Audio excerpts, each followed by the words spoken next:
À l'âge de 6 ans, j'ai été brûlé à 70% de la surface de mon corps par une très grosse bassine qui pesait à peu près 15 litres, qui est tombée sur moi d'eau chaude, très chaude. Et donc ça m'a brûlé, littéralement enlevé la peau. Et donc j'ai été transporté d'urgence à l'hôpital.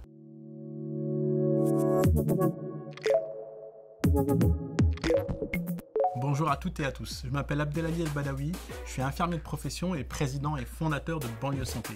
Bienvenue dans Papillon Action.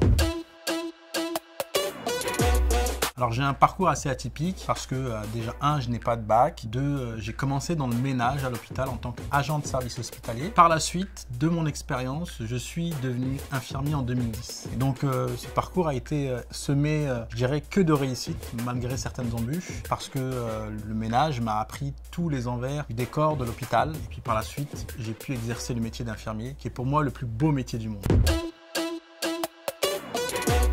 J'avais un rêve, celui de devenir médecin ou avocat. Je n'ai fait ni l'un ni l'autre, j'ai fait mieux que ça. J'ai créé une organisation qui s'appelle Banlieue Santé. Banlieue qui veut dire lieu banni, la mise au banc, toutes celles et ceux qui sont loin du droit commun. Alors aujourd'hui, mon engagement, il est essentiellement sociétal puisque j'ai créé une organisation qui crée des solutions aujourd'hui de santé en partant du terrain, en partant des habitants, en partant des femmes surtout, parce que nous pensons que la résolution des inégalités sociales de santé passera par les femmes. Elles sont en première ligne des inégalités sociales. Il y a 10 ans d'écart d'espérance de vie entre ouvriers et cadres sup, et notre organisation tend à réduire cet écart d'espérance de vie en proposant des solutions avec l'appui de l'État, des grands groupes, mais surtout des acteurs de terrain. Le déclic, il a été, je dirais, en plusieurs étapes. Ma propre vie, mon propre parcours, puisque j'ai été accidenté, j'ai été brûlé à 70% de la surface de mon corps. Et très tôt, à l'âge de 6 ans, j'ai très vite compris que les inégalités sociales étaient quelque chose aujourd'hui d'ancré. Et donc de transformer cette colère en solution, c'est ce que j'ai décidé de faire. Et puis aussi, de par mon parcours en tant que soignant, où je me suis rendu compte combien les patients aujourd'hui avaient un recours tardif ou un non-recours aux soins. Je pense que ce qui a fait qu'un jour, je me suis dit, il faut que je m'engage, de me dire en quoi je pouvais être le plus utile, le plus grand nombre, et de proposer des solutions pérennes avec dignité et avec amour.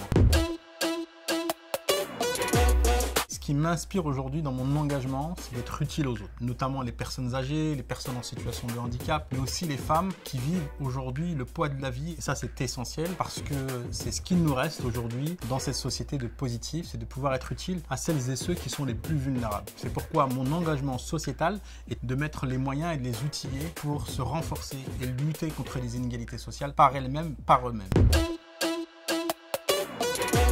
L'expérience qui m'a amené à surmonter mes épreuves, en réalité, c'est mon propre vécu, mon propre accident. Je pense que ça a été quelque chose de révélateur. À l'âge de 6 ans, j'ai été brûlé à 70% de la surface de mon corps par une très grosse bassine qui pesait à peu près 15 litres, qui est tombée sur moi d'eau chaude, très chaude. Et donc ça m'a brûlé, littéralement enlevé la peau. Et donc j'ai été transporté d'urgence à l'hôpital. Et donc ça, pour moi, ça m'a été marquant dans ma vie, marquant dans mon parcours. Et j'ai décidé de transformer toutes ces inégalités que j'ai vécues, mais aussi que j'ai pu voir dans mon activité en solution. Et je pense que la rencontre qui m'a amené aussi à transformer les choses, c'est une femme qui a pris le temps de m'écouter, Alexandra Palt, qui dirige la fondation L'Oréal et qui dirige aujourd'hui la direction RSE du groupe L'Oréal et qui aujourd'hui contribue à me donner les clés pour réussir cette transformation sociétale que nous sommes en train d'imposer.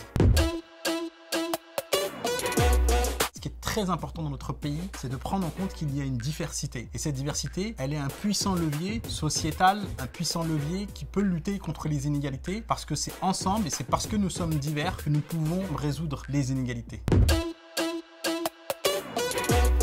Elle est représentée dans notre engagement. Je suis le fruit de tout cela. Pourquoi? Parce que sans diplôme, j'ai pu accéder au métier d'infirmier et pouvoir m'enrichir et contribuer à être au service de la nation, à être au service des habitants. Et ça, c'est essentiel. Pour moi, elle passe par cela, la notion.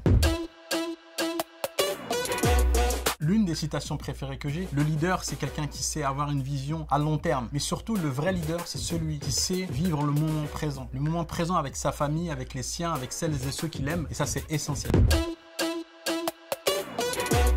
Un conseil à la jeunesse, ce qui nous reste, c'est de pouvoir être utile, continuer à s'aimer, continuer à s'encourager, à construire la vie de demain avec courage, avec force et avec amour.